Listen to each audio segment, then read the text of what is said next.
Today's special guest is truly one of my favorites, Kacey Taormina. Since 2019, Kacey and I have been working together. We have such a great collaboration that we've been able to create content that really makes her stand apart within the industry. Before I met Kacey, she was already a high-performing realtor. You might recognize her from Bravo. You might just recognize her from social media. Kacey's a mom, an entrepreneur, a wife. She loves fitness and just a wealth of knowledge when it comes to just being a high-performing individual.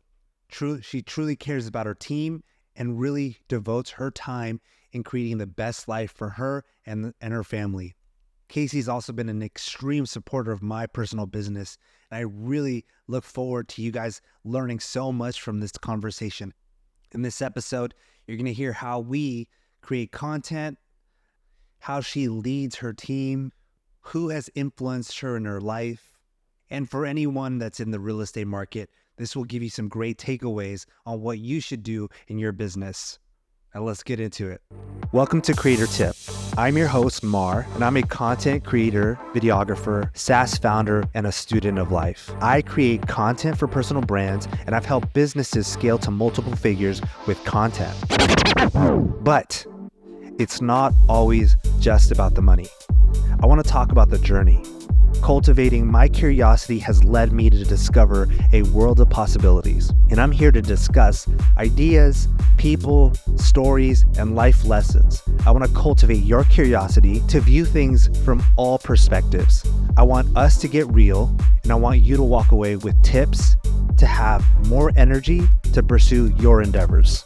As a business owner, I think that a lot of times we are so busy running the show that we don't have the time, or we don't necessarily feel the space to be creative. So it's really cool when you can be inspired by other creative people, other business owners, and have something be a spark that creates a new idea or makes you feel like you're seen and heard in a certain spot, or not feel so bad about a failure, or feel inspired to create more success. So I think it's a fun opportunity to share that with other people.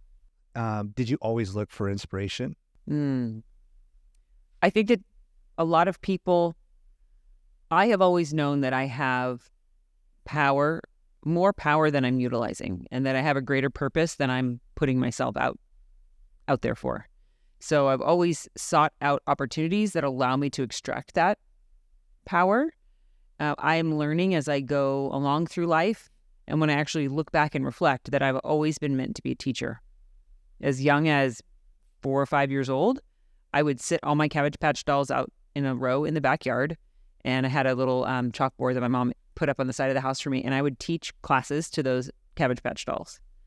And I would make fake homework assignments, and I would grade them, and I would complete them, and I just loved being a teacher.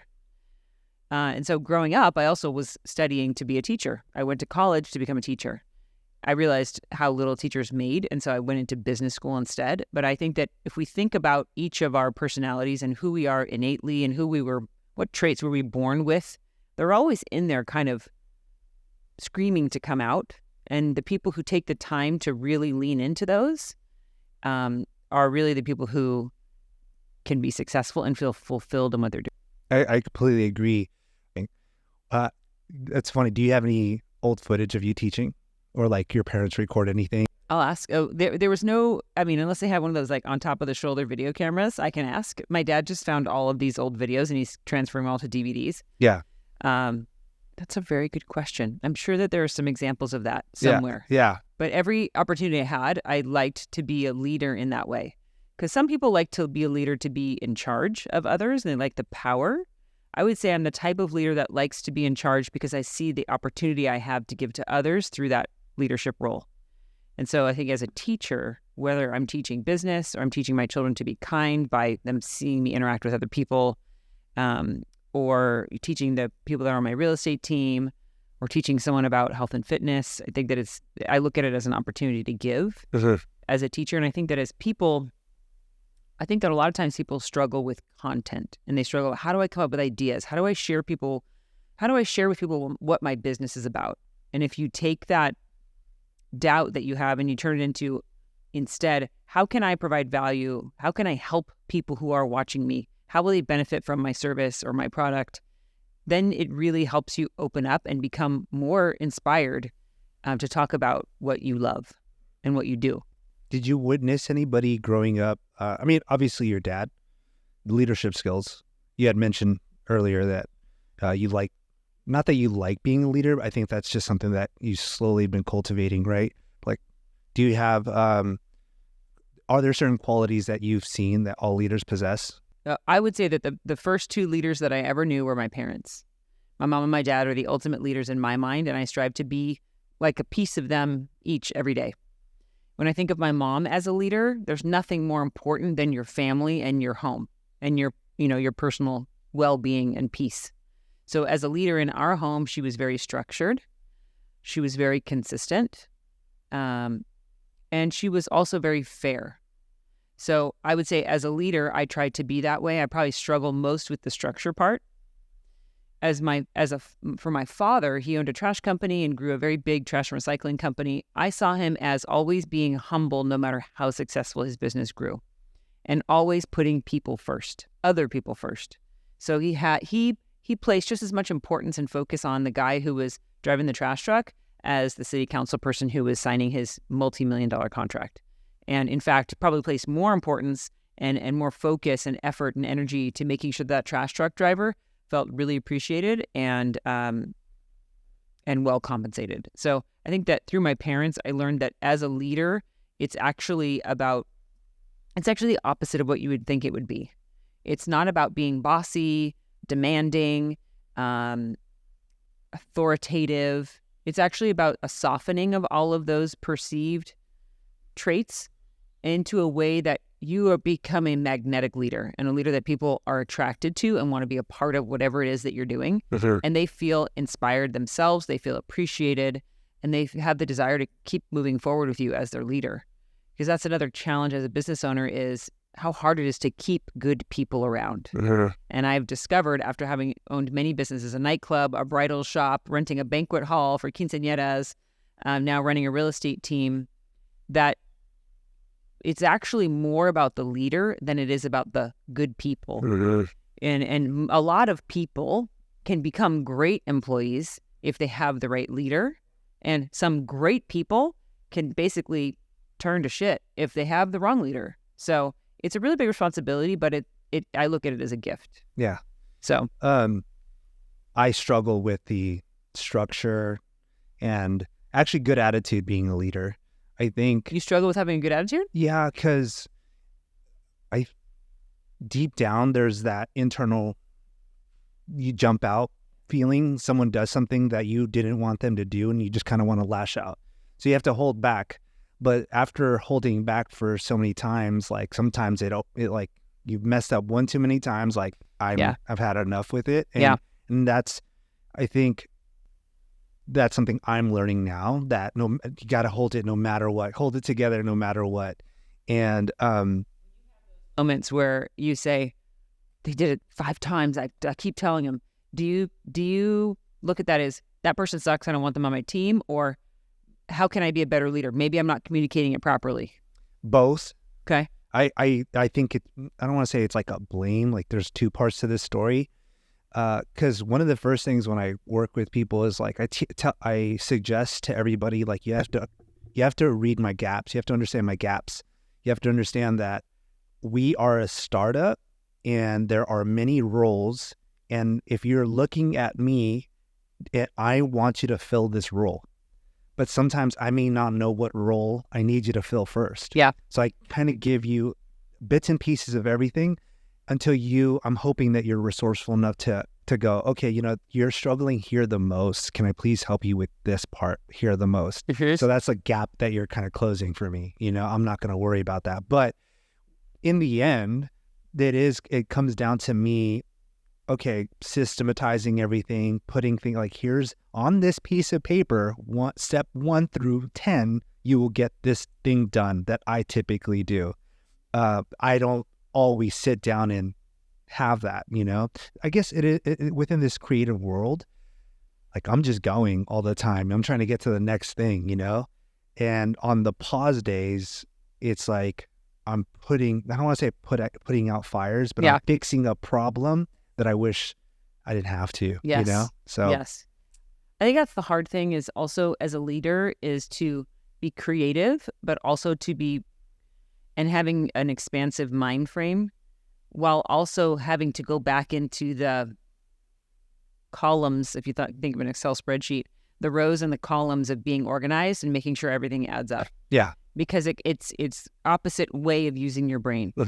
And it can feel frustrating to have to kind of get off the creative train and come back in here and fit into these boxes and make sure everything's lined up. And the administrative part of the business can feel very frustrating. Yeah. I think that the thing that I've realized is that there's probably a variety of types of people, but in general, in business, there are the leaders, the people who are creators and they think of the concepts. Yeah. And then they have the people, the support staff who they need to help them fill in the gaps, like you said. Yeah. And it's very rare that the people who fill in the gaps can actually understand why the gaps are there, how do they need to be filled. They need very specific instructions. And as a leader, because you're able to think on your feet so quickly, it's frustrating to think, why can't they just figure out what needs to be filled in? Why do I have to tell them how to fill in the gap? That's their job. So I think that it can be a frustrating experience when you're in charge. And I've actually said this to Webb, my husband, lately. Sometimes I wonder, how is it that I'm the boss? Sometimes I wish that I feel like I'm a kid and I want to ask my mom and dad what to do. And as a business owner, I think that no matter what your age is, you probably always feel a little bit like that, you know? A certain mentor that you look up to or someone that's going to give you that guidance or this answer. Yeah. And deep down, you probably have that answer. But it's the noise, all the noise and the things are happening so quick. You just need somebody to be like, okay, slow down. This is the thing. Yeah. I'm totally the same way. Like, this is going to sound, I've been filming Kacey for such a long time. That's just a long time. 19, 20, 21, good, since 19. But yeah, there's people that I film when I'm in my business. I wish I could turn and ask a question, but I understand that, you're very busy. Right. But that same feeling, like, how would this person handle it? I kind of like backtrack. There is one thing that I wanted to suggest, and this is, I think, to all business people at all levels, something that my coach taught me, my mentor taught me, a mentor taught me, is putting down on a piece of paper these buckets. And he suggested to me, his name is Robert Patton, he suggested to me, I need you to put down what your ideal business feels like. Write down on a piece of paper these circles and go, okay, what does your sales department look like? What does your marketing department look like? What does your production department look like? What does your onboarding department look like? Offboarding, and write down these buckets. And based off everything that is in your business, what is 80% of your business? What are you doing 80% of? And that's when I first established that. Why did I do this? I don't know. That's when I first established that I needed an editor. So one of the first hires that I actually did was an editor, and that took a ton of weight off my shoulders. But this goes back to being the good leader and having certain systems in place to let them, have a path to success. Because when I got this person, I still had to correct their stuff. I may have developed a style, but doesn't mean that they know how to pick it up right away. Right. So this is one of those things where, that I learned how to screen record often. And I think that habit stopped. I don't know if you do this, but when I'm taking some sort of action on something and I know I have the bandwidth and time and space to screen record myself, I use something called like Vidyard or Loom. And that's how I trained my first videographer. Is I would screen record myself and I would say, hey, this is how I check the sound. This is how I do this. And then we have an actual spreadsheet of areas of videos that he could click and listen to. Okay. Yeah. I just want to throw that. That takes time. That does take time. Yeah. I think that your business is a little different than mine because you go out and you capture content and then you take that content back to a place and you clip it all together and make it magic. Yes. For me, my particular job at this moment is dealing with people. And so I'll get hired to sell a house, but then the actual work is the dealing with, the stubborn seller or the buyer who's cheap or the handyman who does something wrong. So there's a lot of parts of my job that I can't screen record. It has to be kind of a listen to this phone call with me. come with me to this meeting, and then a debrief saying, why do you think I said this way? Or like, here's how we're going to handle this problem. That's so weird, Kacey. Why are you doing it? Just watch. I'll show you. And so I've seen that there's a couple of my teammates who've been very close to me lately and having the thirst to learn. Aspen is one of them. And so she has had the opportunity and to go through a lot of crazy deals in the last 2 years. But she has learned so much. And now when I see her take the lead on something and get through a difficult situation, she could only have done that by being there right by my side while we did this stuff. Right. And to see the subtleties of dealing with human behavior, it's not predictable. And it requires a game plan that's happening in your head while the shit's happening out there. You got to be like, okay, I'm a couple steps ahead. And here's the 99 people I've dealt with in the past. Here's how they reacted, so I can predict this is what will happen with this person. So it's using sort of past experience, and also understanding what's going to happen in the future to create a solution in the present. Do you recognize something in certain individuals that you bring on how to coach them? Because I feel knowing your team, I know Mike, I know Joe, and I know Aspen, and based off, seeing the way they all behave so different. So how do you go ahead and, mold that person to becoming they're killing deals right now. So I would say it's a lot like being a mom, that in our household, we have some house rules, but that way you interact with each of your children might be a little different. So it's the same thing in our team. I have the expectation that my teammates will be on time to things, that they'll be professional when they, have a meeting set, that they will come well prepared. But the way that I might inspire them or hold them each accountable is different. So Aspen, for example, reached out to me the other day and she said, Kacey, I want you to meet with me once a week and basically hold me accountable. I want you to look at how many people I've called this week and I want to show you what I've done. And I think that she was wise to know that that's what she needed in order to actually stay on track. Other people don't want that at all. And they just have their own pace that they go at. And if maybe they want to be able to reach out to me to have a resource to ask a question to, or hey, can I get this specific real estate technology tool? Will you fund that for me? Those are the kinds of ways that I can support those people. But in general, I think when you have a team and you're trying to guide them, it is important to remember that every person on your team is a human. And just like you and your siblings are different, every person on your team is going to be different, even if they're all doing the same exact job. And even if you put every teammate you have on the same exact project, they would all handle it a little bit differently. So I think as a leader, helping people understand what the baseline expectation is and what your brand encompasses. So here's an example. As a real estate professional, a lot of real estate professionals love to brag about how many dollars worth of homes or properties they've sold. They put it on their email signature line. They put it on their marketing material. That's what they lead with. They'll go sit with someone to talk to them about selling their house, and the first page of the presentation book is all about my team and how much I've sold.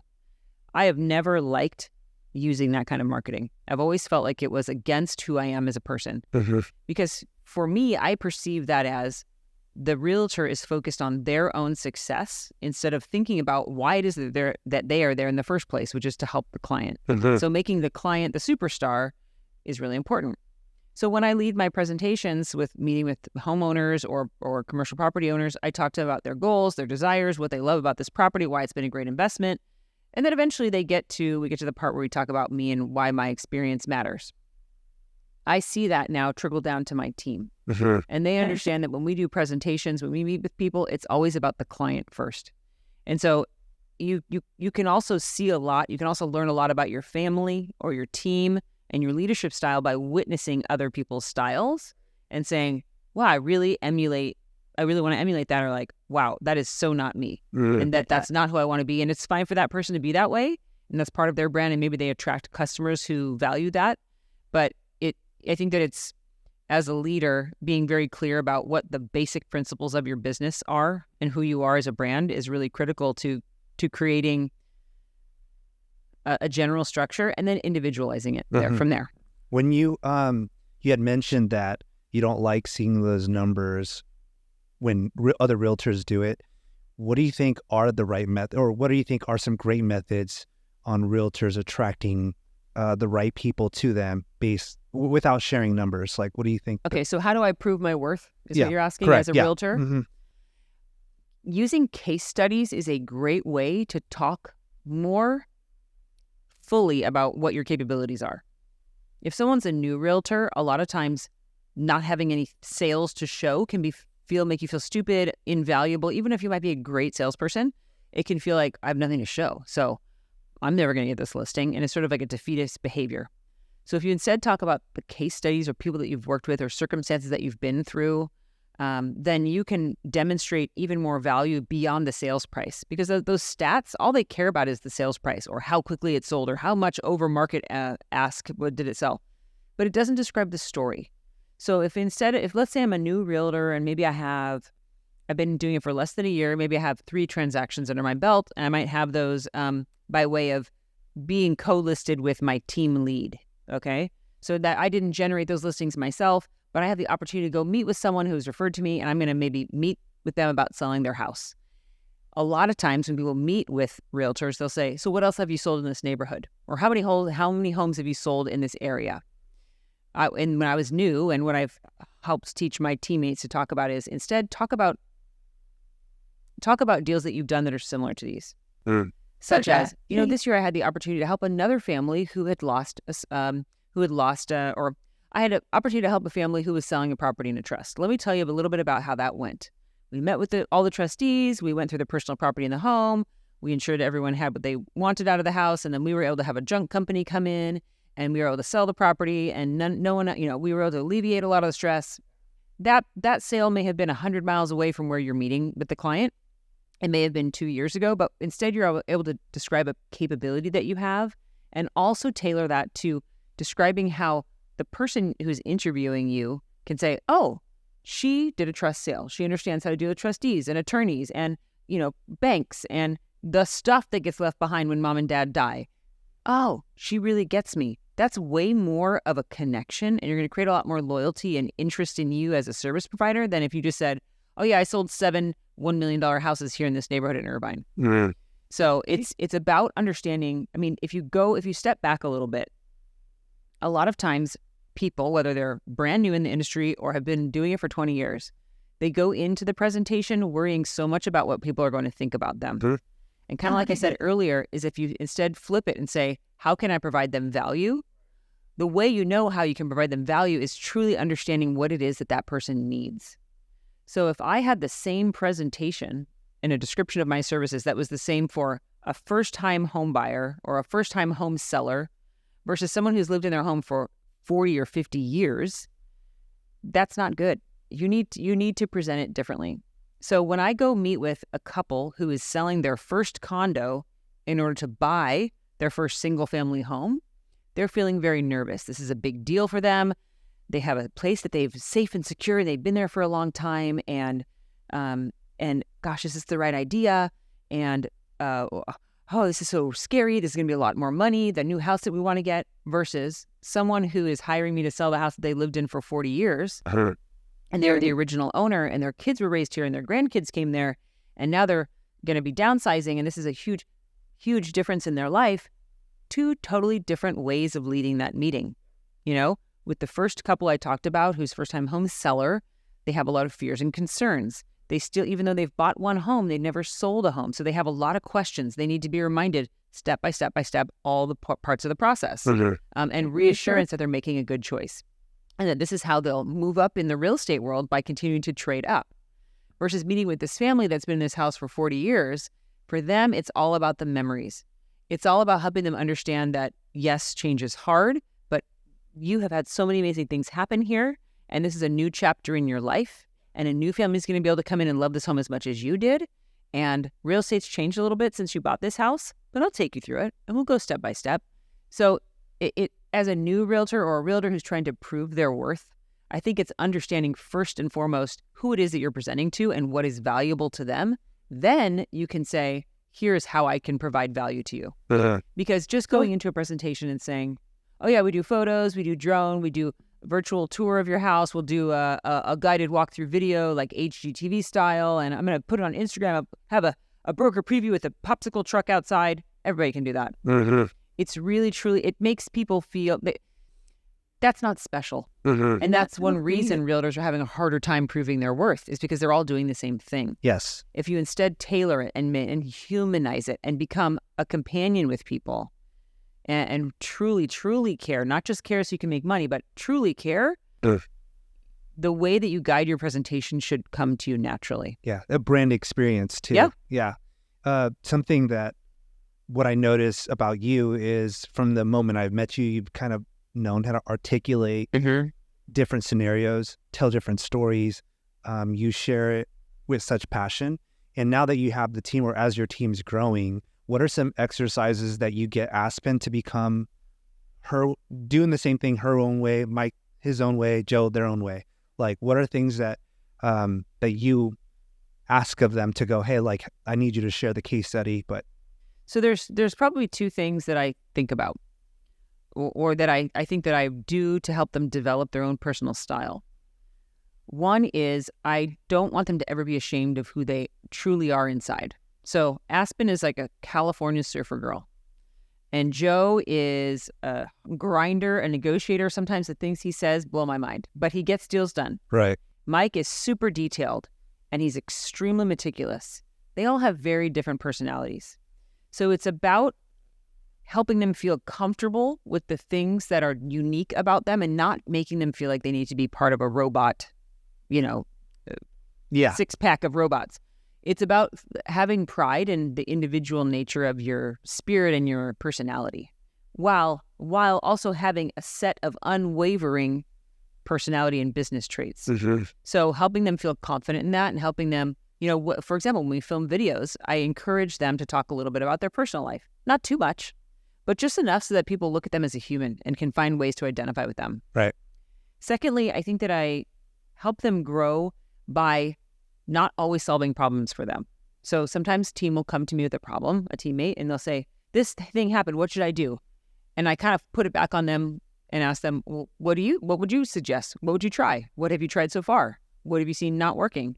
And then they end up solving their own problem. And as a parent, that's also how I helped my children get through some difficult times and sort of advance into the next stage. Is there's a confidence that comes when you can solve your own problems. Right. But if you have a leader there, sort of like, if you imagine at a bowling alley, when you're a kid, you bowl with those things in the lanes, right?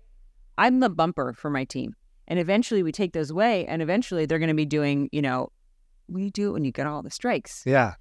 And so that's my goal as a leader, is to help them feel comfortable to be able to make mistakes, give them the safety and the training wheels, and eventually they might even come up with ideas that I never thought of. And I've seen them all of my teammates, Michael, Mike, Joe, Nick, Aspen, Danny, Heather. I've seen them all come up with ideas to solve problems that I never thought of. Mm-hmm. So I think as a leader too, being open to the fact that I can also learn and grow from people who might be less experienced from me, because things change. I know that you had to have gone through a learning curve in your career. Do you remember what it took for you to get to this confident level of where you're at right now? Like, can you remember some? I remember a moment very clearly so I went to business school. After business school, I moved back to California from Boston and New York, and I started working for my dad, managing his real estate. And I would rent out his apartments and maybe like run errands for him. Mm-hmm. And I started attending meetings with him. And these meetings were with real estate developers or city employees, talking about contracts or property redevelopment or whatever. Mm-hmm. And I was kind of sit there, although I didn't have a quiet personality during these meetings, I always felt intimidated. I felt like, I don't know what I'm talking about. I don't have anything to add. And my dad would always put me on the spot in these meetings. And it kind of like at first like, ugh. So we'd go around having this big meeting, and then he'd say, what do you think, Kacey? And I would feel like I have nothing to say. Like, How old I don't were know, you? Probably like 24, 25, okay? And I'd always wonder like, oh, why does he do this to me? I have nothing to say. I'm going to sound so dumb. And I would try and come up with things to say, but, this was happening meeting after meeting. And finally I said, Dad, I just feel so dumb in these meetings. I feel like I don't know what I'm talking about. I don't know how to do these, numbers on the back of the envelope like you do and come up with facts and figures and analyze properties. And he kind of put me in my place and said, well, then you should probably teach yourself. Why don't you go out and learn it? How else are you going to know? And it was through that sort of slap in the face, I thought, well, the way I got to where I am now and the way I had confidence was by taking ownership of it and saying, okay, I know where I am now. I know where I want to get to. It is only my responsibility, mine and mine alone, to learn how to get there. It doesn't mean I can't ask for help along the way, but nobody cares about my growth as much as I should. People might be there to support you. Come on, you got this. But they can't do the work for you. They can't listen to the podcast. They can't write the scripts. They can't do the research. They can't attend the class. You have to do it yourself. So if it's something that you actually want, whether it's in business, spiritually, with your God, with your body, you have to do the work. Right. And put in the time and energy. But, I also know that I got there by putting myself into a lot of uncomfortable situations. That means putting myself in a place where I knew the least in the room. And eventually, over time, let's call it 20 years later, I can sit in a room with these people that I used to be super intimidated by and shoot the shit and be taken seriously and respected. It takes time and consistent energy. And you're still learning. I'm still learning. I never, if I'm doing a commercial real estate showing at an industrial property and a broker uses a term I'm not familiar with, I'm not sitting there writing down, like, I better Google that later. I say, what did you mean by XYZ? And they'll say, oh, blah, blah, blah. Oh, yeah, duh, sorry. But a lot of times people, whether they're new or old in an industry, are so intimidated and so afraid of looking stupid. And that's one of the things you have to cast aside. Oh, totally. Just let it go. Yeah. Like, I'm sure for you as a creator, I see you create things that I think, wow, that was so brave of you to do that. Where you did something recently where you set up a tripod and you were on a walk in a park. And you were talking about what was top of mind, what you were thinking about, what you were experimenting with. And it's sort of that dropping your guard and not having fear. Yeah, no, that's it. I've talked to a lot of creators and I talked to a lot of men and women. And maybe this is just kind of my perspective, but I've always heard that women feel small. They feel intimidated. They're the quietest in the room. I dated somebody that was a huge feeling of which, she felt small. And then it just takes that consistent, well, if you feel small, learn to speak big, kind of. And then what I wanted to share or touch on that, it's just not just women. It's like people like myself too. Like there's so many times in growing the business that I feel small. I don't know taxes.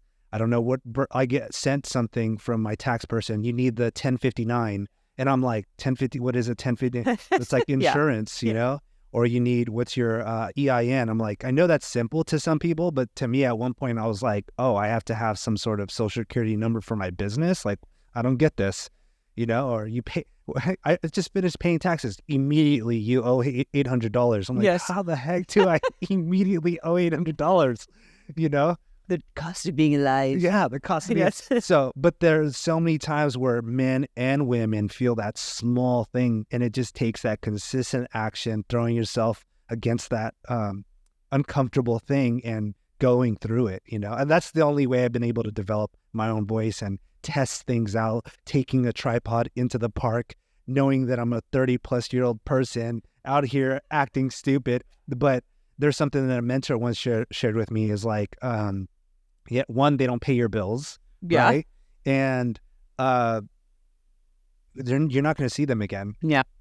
And it's still weird because you're the only one that's thinking, that's weird. Why am I doing this? This is so weird.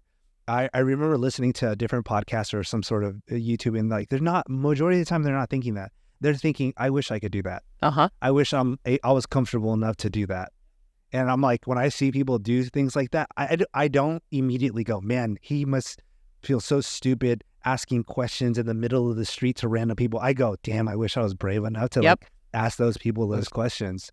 When you started your real estate career, I'm going to segue into it because I wanted to touch base on what are some criteria or what are some things that I don't want to say a beginning realtor should do, but someone that's maybe seasoned and then they're not used to this fluctuating change because right now things are changing so fast. Yes. And not only the economy, but just in general, what are the things that they should be doing? I feel like so many people now think that just social media, just by doing things on social media, you're going to get business. I would say that if you look at the core of any service-related business, you cannot forget it's about people. And, people are like, ChatGPT is going to take over. Okay, ChatGPT is not going to come buy the house and live in the house. So remembering that the core of what you do in the service industry, whether it's you in video production or me in real estate, or someone who's a masseuse, whatever, that the core of what you do is about humans. And you need to understand why you're valuable. Now, all these extra things that are out there in the universe. Should I do Instagram ads? Should I do Facebook? Should I be doing YouTube videos? Those are all extras, and those are going to be channels for you to tell people about you, what you do. But I think that every person and every industry has its own unique set of what is going to help grow the business. For me, I used to, when I first started creating content with you 4 or 5 years ago, I wanted my videos to be long and super polished, and we would maybe create 1 or 3 videos a day. And I had feedback from people that your videos are too polished and very unapproachable. So then we've been experimenting over the last couple of years with formats that are relevant at the time. I used to make 3-minute videos. Nobody watches 3-minute videos anymore unless you're watching maybe a makeup tutorial or a cooking video or a workout.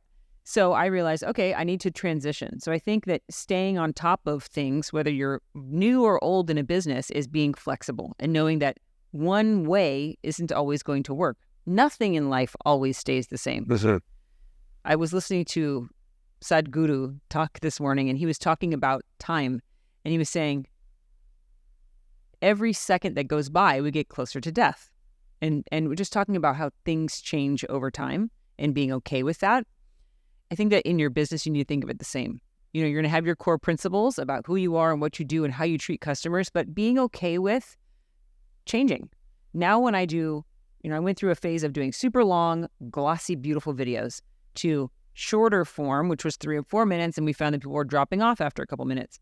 Then I went to just all funny stuff. And then I thought, I don't feel like it's really important to me as a professional to be taken seriously, but also to have my clients feel fun and connected. I'm going to pull back on the funny, add a little bit more structure and professionalism in, and find a balance that truly represents who I am. Right. And so I think that's where we are now. Right. And because I was very conscious in living my life and running my business on purpose instead of by accident, people are really resonating with the content I create now. I get stopped in the street or in my workplace or in the gym or whatever every day saying, I want to tell you how much I love your content. I mean, that's a really big compliment because we put a lot of thought and effort into it. And when someone recognizes that, when it just fits right, when it's just like the perfect flavor and essence, people see that and they feel it. And so each person, you need to, whoever's listening needs to discover what that is about themselves. So if you're a surfer, it's okay for you to say, man, yeah, bro, whatever. And if you are an analyst, it's okay for you to be nerdy on videos. Right. Be yourself, because you're going to attract the kind of people you want to attract by being yourself. People can tell when videos are not authentic. Right. And it's super hard to film content that you're not passionate about. Right. It sucks for everybody watching and filming, Mm-hmm. So I think it's to your point is I think it's still very important, and this is something I shared to a friend of mine. He was creating content. He was asking me, how do you work with individuals on a monthly basis? How do you get people on a retainer? And if you were to look at me, visually looking at me, you may already have these notions of how I sound, what do I look like? I know we say we live in a world of like, you can't judge a book by its cover. That's true, but you have biases that you kind of grow up into, right? So I told my friend, you sound this way, you look this way, and this is my perspective. There's a lot of other pieces of advice out there, but I think it's still very important to practice articulating yourself, getting better at your thing. He went from saying the F-bombs a certain way and to now slowing down. He still speaks the same. He's found his authentic voice. Yes. He's been able to slow down, and he admits on camera, he's like, dude, I'm still dumb as a third grader, blah, blah, blah. But the way he conveys it is with such passion. He doesn't have to throw an F-bomb to sound or look a certain way. Yes, he's still pulling in the type of people that want to work with him, but also has found a nice sweet spot to speak about his craft, his passion, and people want to work with him. Yeah. All to say is, yes, you stick to who you are, your authentic voice, but also don't be afraid to learn and get better and practice. Totally. Everyone's changing right alongside you. Yeah. And it's okay to change. I mean, obviously you have some awareness of, okay, I'm not going to do stuff that's so over the top that I'll be embarrassed of it later. Right. Especially if it's being recorded. But, I think about, like, how do you discover who you truly are? And I think it's in the most difficult, in the highest highs and the lowest lows that you really figure out who you are. And the kind of things that you might say while you're crying or super excited, sometimes those are the core of who you are. And I think about some of the stuff that I've discovered, let's say, by having deep discussions with my children or arguments with my husband, or the kind of dialogue that goes on inside my head, whoever that is that's talking to me, my ego, being aware of that and understanding like, that's interesting. For example, in my own head, I still have this fear, even though I'm very experienced, that people think I'm a joke, or they think I'm disorganized, or that they don't take me seriously, or they don't know enough, or that I might not be fancy enough. When it gets to that point, I realize, okay, I'm out of alignment right now. Same. So being aware of the kind of stuff that you talk about with yourself and that voice that's happening in there, as well as like how you react to certain circumstances really kind of helps you discover who you are. I think about what it is that makes me feel most alive. And I know in my heart, if someone's like, well, what kind of job would you do if you had to wake up every day, but you didn't even, you love it so much you wouldn't care if you got paid. And I could use the broad term of helping people, or I could narrow it down and say, I like guiding entrepreneurs who feel insecure about themselves, kind of like I did when I was younger, and giving them the confidence and sort of helping them eliminate that 20 years that took me to learn that and smash that down into maybe a year. And that's what I love doing with my team, is wiping out all those growing pains, or not all, but some of them, right, to get them to the place of in their life where they're really living their true purpose sooner. One of the things I was listening to this morning, Sadhguru, he was saying, I don't know, I just got inspired and I listened to a lot of podcasts this morning. We will try the accents. Okay. And he was talking about how people a lot of times, what he said, how they basically spend their whole life troubled. And it really isn't in your 60s and 70s that you really like take the time to think about like who you are and what you want to be. That you really should step back and discover that and go deep in the beginning so that you live a complete life of purpose instead of discovering what your purpose is after you're done being busy with life. It's very deep. It was like, it's interesting. Should I start doing, meditation with my children just to think about like, who am I and what do I really love? I see an awesome therapist. And I told him recently, I feel like my brain is a piece of white paper right now. And some people call that burnout or lack of inspiration, but he's helping me been seeing that it's actually a rebirth. And it's really a opportunity to refocus on what I really care about. And we've been working through the fact that the thing that I know makes me feel so alive is helping people. Helping people through a variety of problems. Yeah, you help a lot of people. I do. When I look at who I have been and where I've attained the most pleasure throughout my life and when I have felt the most alive, it was when I've been helping people. So when I was in high school, I was a special ed teacher. And that's where I would spend my breaks. I took special ed kids to prom. I took them to, hockey games and fun things. And I felt so alive doing it. And my peers were like, why are you spending your lunchtime with the special ed kids? It just was who I am. And I loved it. And it felt like, this is as natural as breathing. Right. When I was in college and graduated college, I moved to New York City. And I aligned with a senior center, and I was able to find seniors who were not able to leave their home, and I went grocery shopping for them. So I would go and I'd visit with women, older women who were in their 90s and in their New York apartments and unable to go grocery shopping, and I would go grocery shopping for them. I would sit on their couch and talk to them and look at memories and photo albums. And Wow. that was like, this is who I am. I feel it. It was like my spirit had goosebumps, Yeah. you know? And it was like, that. How do you take that and keep that going in your life? Yeah. So I think that when we think about like, am I in the right career? How do I serve my client? Find, first of all, what it is that you love. What makes you feel like I'm going to spring out of bed? I don't care if I get paid a cent and I could do this every day for the rest of my life. It's something different for everybody. Some people like creating. Some people like singing. Other people like, reading, whatever it is. And I know that I'm coming closer to really understanding who it is or where it is that I can provide the most value to this world. What I'm hearing from that is, because I've seen busy people unable to do that. Mm-hmm. But if they get to a point where they get that white paper feeling where like, hey, you're burned out, you're tired, you're sitting on the couch, you got the kids, or you're just burned out from work, and you have this moment sitting down and you're just like, what the F?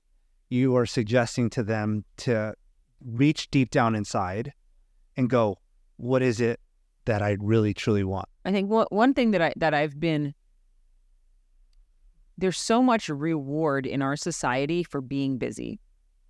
You're so busy all the time, and there's so much praise for being busy and filling every single second and minute with stuff and achievements and earning and running here, running there, and bragging about it.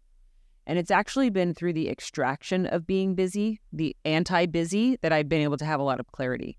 So I used to feel guilty if on a Tuesday I took a walk at 11 a.m. with my dogs, because I thought, what if someone saw me on the street walking my dogs? They'd think I wasn't professional because I'm not at my desk at 11 a.m. on a Tuesday. What they don't know is that I've been working on my computer since 6 a.m. and I just need some freaking sunshine.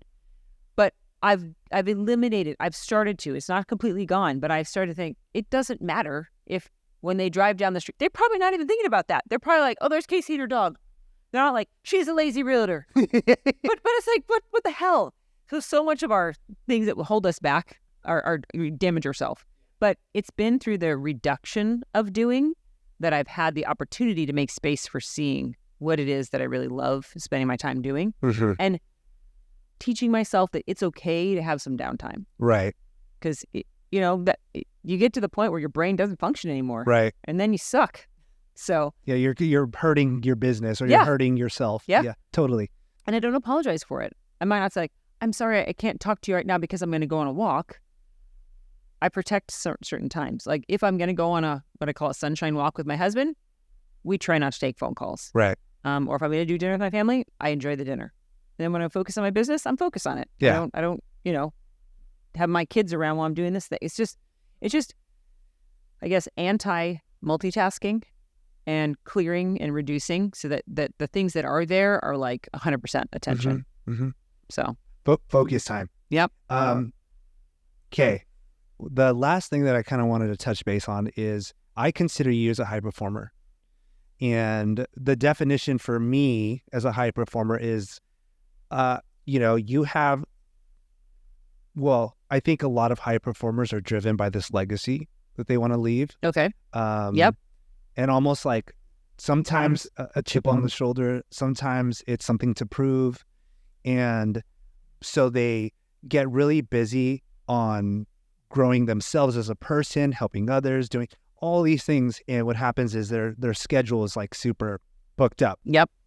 But a one common trait that I see a lot of them have is fitness and health. They're very conscious that if they don't get their body right, that they can't function at the highest level. So in the creative world, I think we're very sedentary. We make the beautiful thing, but no one knows that it took 18 hours, 12 hours to sit on the computer and edit and create the thing. 3 a.m. At 3 a.m., Yeah. So what I wanted to know is, what do you recommend first off, do you recommend that everyone should have it? And at what level should they start implementing some sort of health regimen or workout into their routine? Yeah. Every single person should care about this. It's disrespectful to yourself to not put effort into making sure you take care of yourself every day before you do anything else.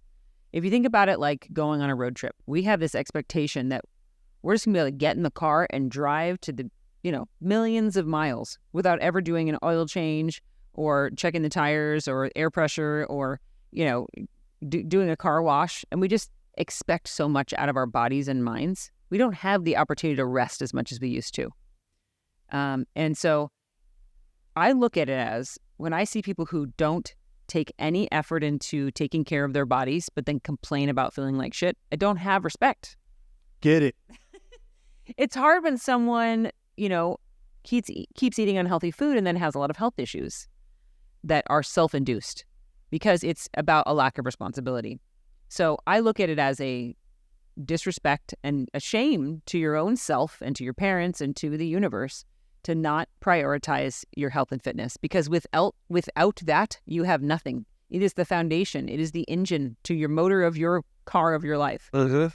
And if you don't take care of it, it will burn out and it will not be able to go anywhere. You sit on the side of the road. So I have implemented things. I used to do CrossFit. I was a rower in college. I did CrossFit. I was super hard on my body. I've sort of swung back the other way where I'm okay with, I think that the thing that every person should do and that basically anyone can do with some limitations is walk. Walking is like, the original exercise, right? Yeah. It's what we're meant to do. Totally. The most basic thing. Mm-hmm. Some, people who are like, I don't have money. I don't have a gym. I don't know what to do. You don't need an app. You don't need an influencer. You just use your feet and you walk. Yep. And if it's 10 minutes a day, try and walk in the sunshine. It'd be great if you can get 1 to 2 walks that are maybe 30 minutes to an hour in length. Totally. That will change your life, just walking. Now, if you want to go the extra mile, really important to lift weights. Mm-hmm. Our bodies were not meant to sit. If you look at how they were designed, they were meant for movement. Yes. Certain kind of movement. And if you look at people who have long lifespan, they're people who have walked and done labor, not extreme manual labor, but who have been active in their life throughout time. Right. So that means, taking the stairs instead of the escalator. That means carrying your groceries in yourself. That means going to the gym and lifting weights, not to kill yourself, not to get a better butt, not to look different, but to feel, to have muscle on your body because maybe it burns more calories and makes you feel alive, but your body needs it. Your skeletal structure needs it. So if I could recommend to someone, I would say walk every day, try to lift weights a couple times a week. It doesn't have to be complicated. It could be weights in your garage. It doesn't have to be a fancy program you buy. Drink a lot of water and eat somewhat healthy. Mm-hmm. It's honest. Yeah. And people are like, I don't know what to eat. Come on, dude. Yeah. Literally. Yeah. Have you been living under a rock? Yeah. You know that Taco Bell, even if it's the keto taco, whatever, I'm making this up. You know that the protein style, animal style burger from In-N-Out is not healthy. Yeah. Don't be dumb. Yeah. So it's really hard for me to be I like, still eat it though. I know. Just say. I know. But it's actually not that complicated. Yeah. Fruit, vegetables, lean protein, healthy fats. I got into a good routine. Yeah. I get 4 pounds of chicken. Okay. Well, I think 2 breast chickens. Okay. 4 of them. Steam them. Yep. 25 minutes. Okay. I actually put the whole thing. I don't even chop them up. Put the whole thing in there. Put seasoning on top. Slice them with a knife in the pan. I know I'm not scratching the pan. Okay. Settle down. And 25, 27 minutes. They're good. The temperature, just in case you guys get a temperature gauge, this was very important for me to know. Chicken cooks at 195, fully cooked. 165. 165. Yes. I thought that was beef. I think it's one. You want chicken to be at 165. Well, I go up to about 190. Well, does it dry? No. Oh. Because it's the whole. Okay. The whole breast. Yeah. Mm-hmm. Yeah. So. It's about taking ownership. Wait, I think you are right. Yeah. Sorry I cut you off. No. It's about everything in your life is about taking ownership and personal responsibility for it, whether it's your fitness, your business, your marriage. You are the director of your show. Right. And whether you're filming a video or it's your real life, you're the one who needs to write the script and, plus direct it, record it and edit it. Yeah. It's up to you. So we're going to make sure that. Okay. I think with one last thing, I want you to imagine the 15-year-old or 16-year-old Kacey what is the one paragraph that she needs to hear? Or in this situation, piece of advice. If I could talk to my 15 or 16-year-old self, I would tell myself to just be bold and to not be concerned about what other people think of me, and to have confidence that the gifts that I have that I sometimes am insecure about are there to be shared and to be proud of, and that people aren't thinking about me as much as I think that they are, nor are they judging me or thinking any of the negative things that I'm thinking about myself. So to stop wasting time with low self-confidence and instead lean really heavily into the things that I know bring me joy. Awesome. Yeah. Thank you so much. With that said, I think this wraps up our first episode. Yes, of the show. The show. Mario and Cassandra live. I don't know. We'll figure something out. Okay. Come up with an intro, or I'll film you, Okay. and we'll create a good intro. Okay. All right. Sounds bye. good. Bye.